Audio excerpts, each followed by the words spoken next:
Well, supporters of Italy's anti-establishment Five-Star movement have voted overwhelmingly in favour of forming a new government with the centre-left opposition Democrats. With nearly 80% in favour, the yes vote paves the way for Prime Minister-designate Giuseppe Conte to form a new cabinet. It follows the collapse of the coalition between Five-Star and the anti-migrant League Party. Well, the Five-Star's entire leadership had backed the alliance, but supporters were deeply divided over a tie-up with the Democrats as the two parties remain far apart on key policies.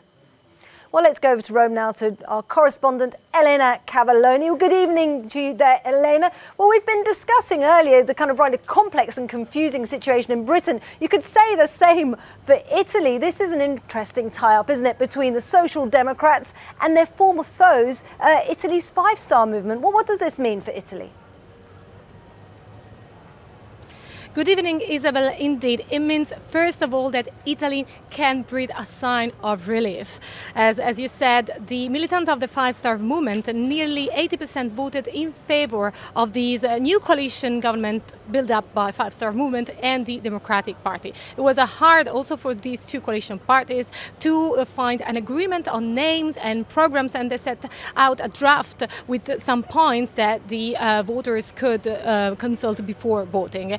This is a turning point in this midsummer political crisis caused by the previous interior minister and leader of the League, Matteo Salvini, who decided to pull the plug, causing the collapse of the government. However, this is just the beginning for this new government, which, as a first measure, has to approve the budget law for 2020 to submit to Brussels by mid-October. And of course, it means also that finally Italy can also designate its own commissioner to send to Brussels to be part of the team led by Ursula von der Leyen. This is an important point as Italy aims to an important portfolio, but also to recover an important role in Europe.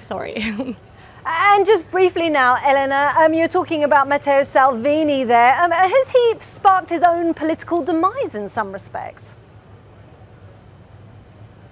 Well, we know and we saw during these days that Matteo Salvini was really acknowledging the fact that he made a big mistake. He was very angry and he expressed his anger on every single social media. And I'm just quoting what he just said. He released a video on Facebook as a reaction to this vote. And he said that the party of the seat has scored a goal, but the game is long.